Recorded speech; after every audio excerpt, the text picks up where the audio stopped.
everybody has their flaws, but the Eagles seem to have more flaws than others, and that's kind of the consensus. Is Hurts, we don't know. Nick Sirianni, we don't know. There's going to be adversity that crops up through the season. How is he going to handle that? How is he going to put out these little fires that inevitably crop up during any NFL season? So nobody seems to know, and nobody seems to know about the young talent either. So that seems to be the consensus, is the Eagles just aren't going to be able to contend to win the division because of too many unknowns.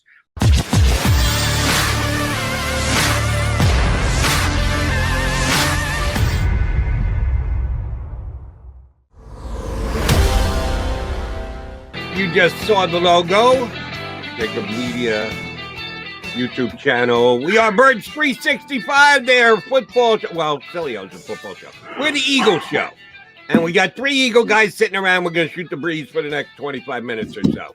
Me, Jody McDonald, my partner, John McMullen. And lo and behold, it's Ed Kracz, ladies and gentlemen. How are you, Mr. Kracz? Doing great, man. Training camp's on the horizon. Can't wait for this thing to fire up again. Can you not wait, Ed? Because you got another vacation scheduled. So I think you can wait a little bit. Well, that's true. But all good things have to come to an end. I'm ready. That's true. The closer it gets, the readier I feel. I hear you. Then let me go there. Speaking of all good things must come to an end. Did I miss something, or is Zach Ertz still a member of the Philadelphia Eagles? We've been waiting for this to transpire for not days, not weeks, months now, that the Eagles and Zach Ertz would go their separate ways. Yet they haven't. When, Ed? They're going to wait till – that's what they do. Now I got to figure it out. The Eagles are waiting for Ed Kracz to go on vacation before they make their move so that Ed Kracz can mortify them for what their separation with Zach Ertz is going to mean. Man, that's a great segue, Jody. I got to say, all good things coming to an end. Yeah, he's still here. That's a huge, huge surprise. Of all the offseason surprises, Doug getting fired, Wentz getting traded, the fact that Zach Ertz is still here as we head to the middle of July is a big shock to me. But listen, how he doesn't want to cut him, right? I mean, we've talked about this. He doesn't want to get rid of him. He wants to get something for him, and what that will be, we'll see. But I don't think Zach's going to show up when training camp starts on July 27th. Now, he's been a great teammate, a good, loyal soldier, if you will, for this organization. So I think he's probably a little, I think he's still kind of on the fence what he's going to do, whether he's going to come to camp or whether he's not. But to me, even when I'm on vacation, I still don't think the Eagles are going to get rid of him. I think July 27th, which is supposed to be the report date, I think he's still part of this team. I just feel that way. And I think they're just going to kind of see how summer goes across the NFL with other teams. And, should other teams feel strongly about bringing in a tight end after they see a little bit more what they have, then they'll get rid of him. Whether or not he'll be here or not, I'm not so sure he will be. On July 27th, if he'll report, but I still think he's going to be part of this team on July 27th. I really do. Yeah, we had Andrew Brandt on earlier this week, and obviously he's been in this league negotiating contracts. I didn't think of this. This is why, guys like Andrew, you get fined $40,000 a day now under the new CBA, and that can't be excused. So we're saying, well, Zach's got to be here. He's not going to. Andrew brought up the point, well, he might be here, but he might be excused. In other words, the Eagles and Zach Ertz can go, all right, just show up, stay at a hotel, don't come to the facility. You technically reported from a standpoint, and we'll still work on the trade. So there are inventive ways they can get around that stuff. And maybe we're talking about this late into August. Maybe Howie's trying to go the Sam Bradford route and hope there's an injury and hope there's desperation at the tight end position. Maybe Buffalo. Everyone points to Buffalo. Maybe Indianapolis. Maybe the Chargers, who were interested in Zach Ertz. This could go deep into August. Yeah, well, I think the first preseason game for each NFL team, and for the Eagles, that game is on August 12th against Pittsburgh, I believe. I think the first preseason game for every team is going to kind of be the benchmark. they'll be able to see. They'll have a game of tape to kind of judge their players. They'll have the 10 days or so of camp on field stuff, and then they'll have that first preseason game to evaluate. And then we'll see if teams say to themselves, hey, we could use a veteran tight end. It looks like we have something here. We could be good this year. All we're missing is a tight end. So I think that first preseason game is going to be the benchmark. And that's August 12th for Philadelphia. Whether or not, that leads to some team inquiring about Ertz, we'll see. But I think it will. And I think even the Eagles will be able to evaluate their roster in terms of what they have at cornerback after that first game. So I think August 12th is a pretty big benchmark for the Eagles and other teams in the NFL. Eddie, I want to ask you about another skill position player for the Philadelphia Eagles, and that's their number one running back, Miles Sanders. During this downtime, waiting for everyone to show up at camp, rosters being finalized, almost there, but still, are the Eagles going to add another cornerback? We know the conversation here in Philadelphia, but national pundits are putting out rankings and listings and giving opinions on positional strengths on teams and the like. Maurice Jones-Drew, who was a really good running back in his day in the NFL, not perennial Pro Bowl, but a very good, solid starting running back in the National Football League, who now does work for the NFL Network, put out a list of the top running backs in the league. And he ranked Miles Sanders 29th. That there are 28 better running backs in the National Football League than Miles Sanders. I scoff at this, and I know Maurice Jones-Drew should know better than me. How many carries did I have in the NFL? Zippity doo dah. But doesn't mean that he's guaranteed to know. And maybe he's got a personal animal. I don't know what the deal is, but I think that Miles Sanders is significantly better than that. I know last year in the passing game his production went down, but in his average yards per carry, his production actually went up, and he was the fifth running back in the fifth, not 29th. Fifth running back in the NFL in average yards per carry. He seems to have become a guy whose opinions vary greatly, depending on how you look at it, how you analyze it. Where do you come down on Miles Sanders and where he ranks in the National Football League with the other running backs?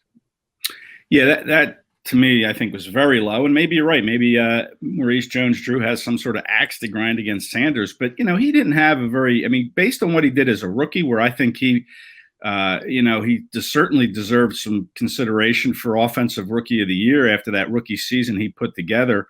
What he was able to do catching the ball out of the backfield and running the ball. Now, last year, very bad year catching the ball out of the backfield, had some drops, wasn't very good at picking up blitzers in the pass pro game. So it was a bad year for him. But listen, nobody on that Eagles team had a good year last year, in my opinion. Maybe you could point to one or two guys, and Alex Singleton, who had 120 tackles, or somebody like that. But it was just a bad year for everybody. Miles Sanders is better than the 27th or 28th running back, wherever Jones-Drew had him ranked. He's better than a lot of those guys that were ahead of him. And I expect he'll show that. I think Sanders is motivated to prove last year was, not him. He's closer to his rookie self than he was his second year self. And I think the new coaching staff will get that better season out of Miles Sanders. And I think he's probably more like a top 10 back, maybe a top 12 back. And I think he'll prove that this year. I think he's been properly motivated. And I fully expect him to have a much better season. And if that ranking of 27th or 28th doesn't motivate him, I don't know what will. Yeah, I think what you just said there, Ed, is the most positive part to Miles. He realizes he didn't have a good season last year in certain aspects, most notably catching the football, as you mentioned, and pass protection. He understands that. He knows that. I always think that's good when players can self-evaluate and realize they have to improve at certain aspects of the game, because he's got the talent. So I do think you're going to see a bit of a bounce back year. I kind of want to shift gears with you, because you've been doing on your podcast, which is Eagles Unfiltered, which you can see at si.com/NFL/Eagle Maven. But you can see it there. You've been talking to other reporters around the division, the NFC East. So Washington football team, obviously Dallas Cowboys, New York Giants. What is the outside view of the Eagles? Because I know what it is nationally. We have a lot of national people on this show, and they don't think highly of the Philadelphia Eagles. What's it like inside the division with people really close to this team? What are they looking at? What are they saying? Yeah, well, I've talked to two of the three so far. I've yet to talk to the Dallas beat guy, but it really falls in line with what the national people are saying. Really, it's this team is kind of unproven as far as this roster.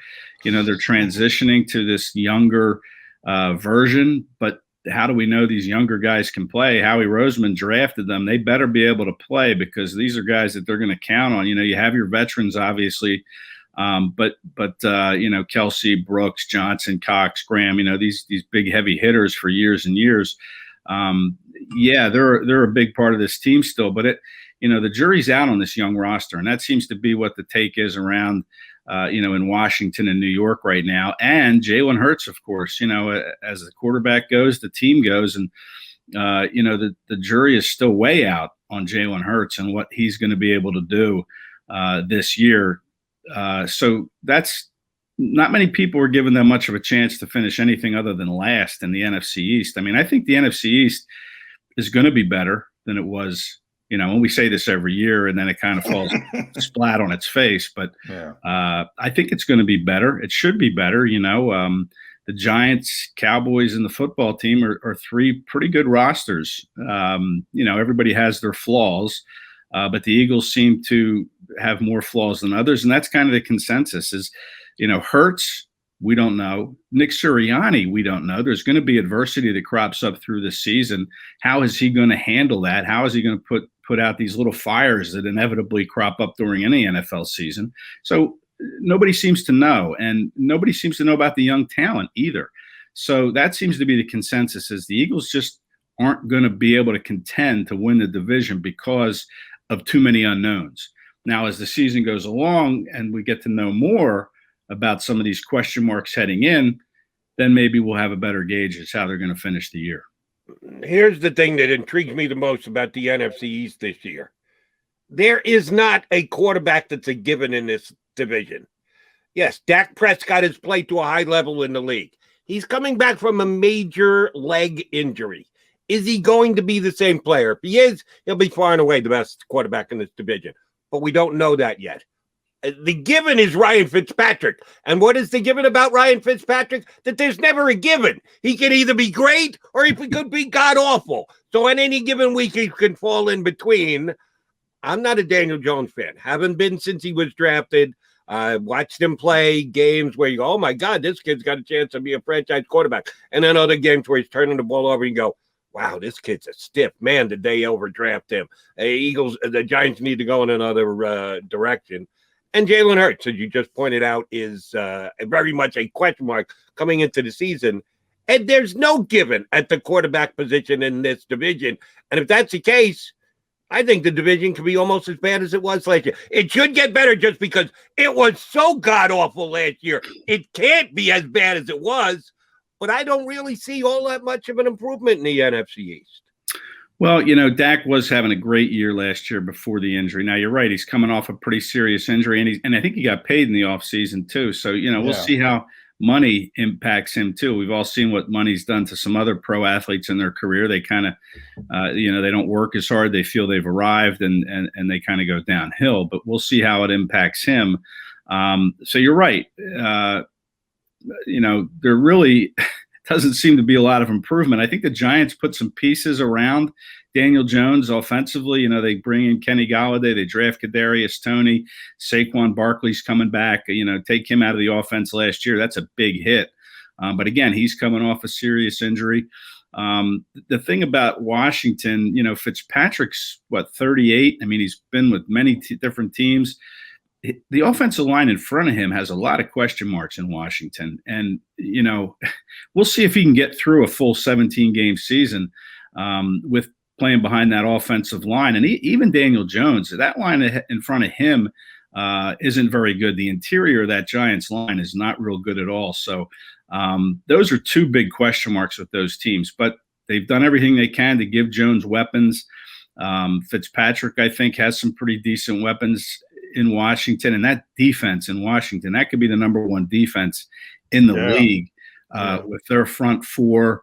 Their linebackers are a little bit of a question mark, and even their cornerbacks maybe a little bit. But, that front four is vicious, and, they can really put pressure on quarterbacks and stuff the run. So I'm not sure how much good quarterback play you're going to need in Washington. You can win games with that defense. But you're right, Jody. I mean, you look around the league, and Dallas's defense, are they any better than they were last year? I mean, they were historically bad, giving up 30 points a game or whatever it was. But that offense with CeeDee Lamb, Michael Gallup, Amari Cooper, a very, very good offensive line, and the return of Prescott. I don't think the Cowboys are going to struggle and win what they win last year. 6 games, maybe 7 games. Yeah, we saw a lot of Ben DiNucci and Garrett Gilbert at the end. So, one of the things about the Cowboys that I'm most surprised about, because they went through it last year with Dak Prescott, and they didn't do anything at backup quarterback. Jody and I were discussing the Eagles. They didn't do anything, and they just went through it, and they're bringing back Garrett Gilbert and Cooper Rush and Ben DiNucci after they saw what life was like without Dak Prescott. But, I just finished my series at SI.com about, talking to personnel people about rating the position groups inside the division. What I got, Cowboys have a top 5 offense. Washington has a top 5 defense. The Giants, I got exactly what you got. They did everything to help Daniel Jones. Kenny Golladay, Kadarius Toney, Saquon Barkley's back. They didn't do the most important thing, to buttress the offensive line. So I think it comes down to other people think you have the haves, which is Dallas and Washington, and the have-nots, which is the Giants and the Eagles. Now, haves in, a tempered fashion because it is the NFC East. Yeah, you're right about that. And it's funny, they let Andy Dalton go in Dallas. So if calamity were to strike again and something were to happen to Dak, the Cowboys are going to be in trouble again. Yeah. And that series you did, John, was great because you point out that, Dak is the best quarterback in the division. You have to go that direction considering the competition. But the Eagles probably have the best backup QB situation in the league. Oh, yeah. With Joe Flacco, the veteran, and then even Nick Mullins, who's won some games in San Francisco. I mean, I don't know if he'll make the team, but I mean, that's still 2 pretty good backup quarterbacks should something happen that Hurts, or should Hurts not live up to what the expectations are for him. I don't think that's going to happen. I'm all in on Hurts. I think he's going to have a fine year. But should something happen, they have Joe Flacco sitting there, a healthier Joe Flacco, who struggled with the neck and some other injuries. And now he's healthy. I don't think he wants this to be his last year. He grew up right over the bridge in Audubon, New Jersey. I think he's excited for this season, and how much he's going to play or how much field time he's going to see. Like I said, unless something happens to Hurts, he's not going to see much. Yeah, I was really bummed this past draft when the Cowboys didn't use a 2nd-round pick on a quarterback, because then John McMullen couldn't tell me that unprecedented to take a 2nd-round quarterback when you Cowboys paid all these hundreds of millions of dollars for your starting quarterback. Cowboys should have taken a page out of the Eagles book, because I think Dak Prescott could have handled it, unlike Carson Wentz. Yeah, Jody, you're angry at Carson. You're not angry at me. Yes, I am. And I'm not going to get over it anytime soon. Yeah. All right, Eddie Kracz, back to the birds. Doug Pederson has made a couple of public appearances on radio, Sirius XM just recently, and he said he's not looking back. He's looking forward, that he doesn't believe in going backwards and over-evaluating what went wrong here last year that cost him his job. We could argue whether it should or shouldn't have cost him his job, but we know for a fact he's no longer the coach, so it did cost him his job. But he said he's looking forward. Is that smart? If Doug wants to coach again in the National Football League, don't you have to do some self-evaluation and at least be able to point to what went wrong? Now you can explain it as, well, that was only partially my fault. Here's the other reason why it went wrong, and point the finger at somebody else. But he has gone with this philosophy of what's past is past, what's done is done. Let's only look forward. Is that going to lend itself to him getting another head coaching gig in this sport? Yeah. I know he was on Sirius XM radio. John, wrote a little bit about, what he said, and, he did point to turnovers and injuries and everything kind of snowballing. But, you're the head coach. You have to find a way to stop that snowball from running downhill some way. And yeah, unless you self-evaluate and are able to sell your reasons for that terrible season in an interview to another GM or an owner, whoever you're sitting with, I mean, it's going to be hard for him to get another job. But listen, he's a Super Bowl winning head coach. You can't take that off his resume. Doug really, I think, was a very good players coach. The players loved Doug.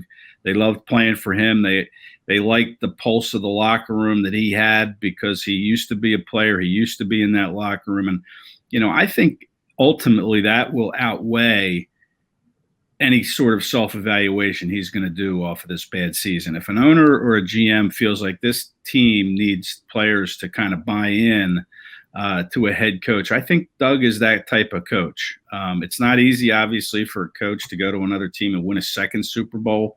I'm not sure how often that's been done, if at all, where a coach has won 2 Super Bowls with 2 different teams. But I think Doug has a shelf life as a head coach. And I think that winning a Super Bowl, a surprise Super Bowl with a backup quarterback and with a team that really bought into what he was selling, I think will go a long way in some owners' minds. Now, I think maybe does he have to resurrect things as an offensive coordinator maybe before he can take that next step? I'm not so sure of that. I think he can come right in and be a head coach somewhere. And I think you'll see him probably be a head coach next year when some of these other jobs open up. I really do. Yeah, what do you think about that, John? Yeah, that Lombardi trophy, that holds a lot of cachet in this league, except in Philadelphia, evidently. But, I think ironically, we have about 26 years with Jeffrey Lurie. So this is a large sample size.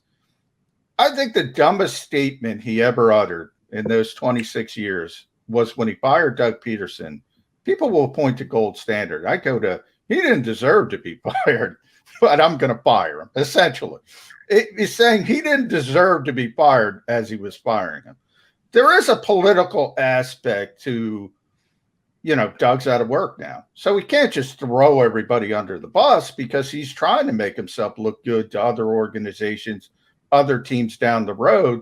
And the last thing you want to do to signal to another owner is say, hey, I'm going to rip you to shreds as I leave this building. So I think Doug's just being political.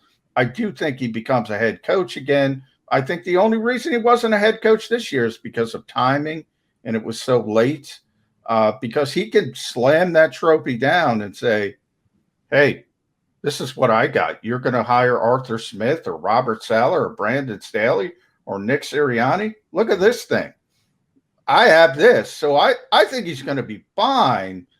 As far as for why the Eagles fired him, the most interesting part to me, Ed, and you chime in on this, is the autonomy of the coaching staff. I will never understand that. I could cover this team for another 26 years with Jeffrey Lurie. I don't think I'll make it.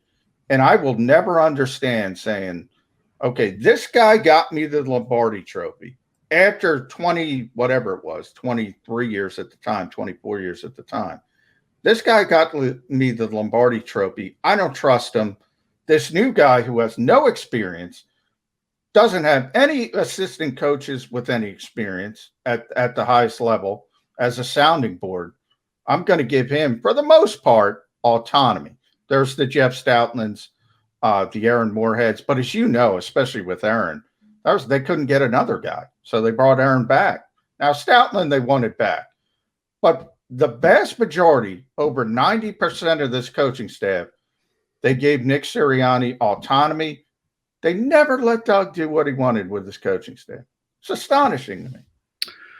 Yeah, that is very perplexing. I mean, we've talked about this before, and I'm not sure why that is, whether it was Doug's kind of his lack of NFL experience. I mean, this is a guy that was a head high school football coach when he stopped playing. Maybe they didn't feel confident in, his contacts or who he was bringing in. Although Jim Schwartz wasn't his hire. That was a hire that was made by Jeff and Howie before even Doug was introduced. So it never got any better. They always thought they knew best when it came to Doug's coaches. And you're right. I don't understand that. I don't know if it was just because of Doug's lack of experience in the NFL, lack of contacts, maybe. It is strange. But yeah, Nick comes in and he's able to kind of handpick his own staff, brought in a lot of his, guys that he knew well. Made a great hire from the University of Florida with Brian Johnson. I think he's a rising star in this league as the quarterback coach with Philadelphia. Could be an offensive coordinator in a couple of years. But it's very, very perplexing. I'm not real sure why that was the situation. But, Doug's not the kind of guy to trash anybody. He's not going to walk out the door and start, burning bridges anywhere. He's too nice of a guy, really. I mean, so he would never do that in the first place. But I think there's a role for Doug as a head coach in this league. I really do. I think he'll be fine eventually because, like you say, you put that Lombardi trophy down on anybody's desk and you say, hey, look at this. Okay, this is what I accomplished. And I did it with a backup quarterback. I did it with expectations that year that weren't Super Bowl caliber expectations. This kind of came from out of nowhere, really. I mean, the expectations were pretty high for the Eagles in 2017, but not Super Bowl level high. Yeah, and maybe they make the next step and make the playoffs, but nobody was thinking Super Bowl. Right, and they were the number one seed. I mean, nobody thought that. They were blowing teams out on the way to being the number one seed. I mean, they were dominant in 2017, and you can say the players are responsible, but Doug was the head coach, and that to me is going to carry him a long way in finding his next job. All right, Eddie, my last question. We're going to go kind of full circle here. First thing I asked you about was Zach Ertz still being here. The team that you hear most often as a potential landing spot for Zach Ertz is Buffalo. Makes sense. Good team, Super Bowl aspirations this year, kind of a big hole at tight end. It just makes a lot of sense that Buffalo would be interested in him. Need to work out if there is a trade, not a trade, if he's released, all those things. But Buffalo makes sense. Coached by an ex-Eagles assistant coach, Sean McDermott, who's having to do a lot of scrambling these days because he's got an outspoken wide receiver about not taking the vaccination for the coronavirus. And this is something that Buffalo's going to have to deal with. Their general manager kind of foolishly had said earlier, hey, if there are two equal guys and one's taking the vaccine and the other hasn't, which one do you think I'm going to keep on the team? Can't say that out loud. He did.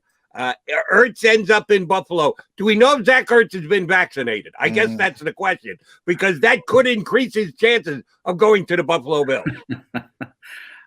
I don't, but I'm kind of thinking he is. He's around Julie Ertz, who's with the national women's soccer team. I mean, I think if I had to guess, and I have no inside intel on this, I would say Ertz. Come on, Ertz, you're the best reporter we know. You're supposed to know these things. I haven't made it a point of asking anyone. Even when I saw Jason Kelce, when I saw Jason Kelce in Sea Isle at this guest bartender event, which was tremendous, raising a lot of money for the Eagles Autism Foundation, I didn't even ask him. The thought never even occurred to me. When we were face to face, nose to nose, really is. I'm not 6'3" like Kelce is, but. I just assumed he was vaccinated. So he is, by the way. You can relax. Jason's vaccinated. He said it publicly. But okay, good. I missed that public statement. But so I'm gonna, listen. I don't ask players that. I won't ask players that. But I would assume Ertz is. And you're right about Buffalo. That's certainly a landing spot. And I would, again, I keep coming back to the Packers. The Packers have a pretty good secondary. They have an unhappy quarterback in Aaron Rodgers. I know Aaron Rodgers and Ertz are pretty close, and I know they have a good tight end in Robert Tanyan. But, listen, Ertz would make that tight end group better. They could play some 12 personnel. I think he'd make Aaron Rodgers happy. And I think a name to watch in Green Bay is Kevin King. They drafted Eric Stokes, a rookie, a highly acclaimed rookie from Georgia to play corner. And I think Kevin King could be expendable. And that could be the kind of deal that you might see is kind of Zach Ertz going to Green Bay for a player like Kevin King or someone else out of that secondary. I know the Packers were real close to trying to trade for Ertz at the trade deadline last year. Might have gotten something done had Zach not gotten injured.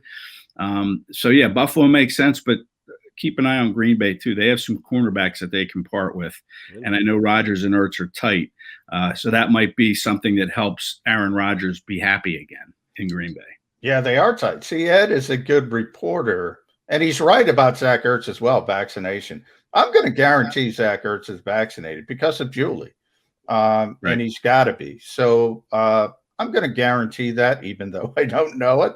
But 68% of players have at least one shot. The NFL kind of leaked that to Tom Pelissero yesterday. So things are progressing. We'll kind of figure it out. But read Ed's work, by the way, si.com, eaglemaven.com. It's so much easier to hit us, and you could read my stuff there as well. Eddie, good job. Thanks, buddy. Appreciate you hopping on. And, oh, by the way, feel free to ask any Eagle player if they've been vaccinated. I think that that's a very fair question. Now, you got to do it in a very non-judgmental way, but it's fair game. You can ask anybody you want. So next time we get you on, we're going to have you name at least 2 Philadelphia Eagles that haven't been vaccinated, okay? That's my summertime project, my homework assignment. I'm going to start working on that. Ed Kracz, thank you much. And enjoy vacay if you're getting out of here for a little bit. Ed Kracz here with us on Birds 365. He's John McMullen. I'm Jody McDonald. We'll come back. We'll continue on hour number 2. Birds 365 coming your way. If you missed any of today's show on the JAKIB Media channel, listen to the podcast on your way home. Available on YouTube, Apple, and Spotify.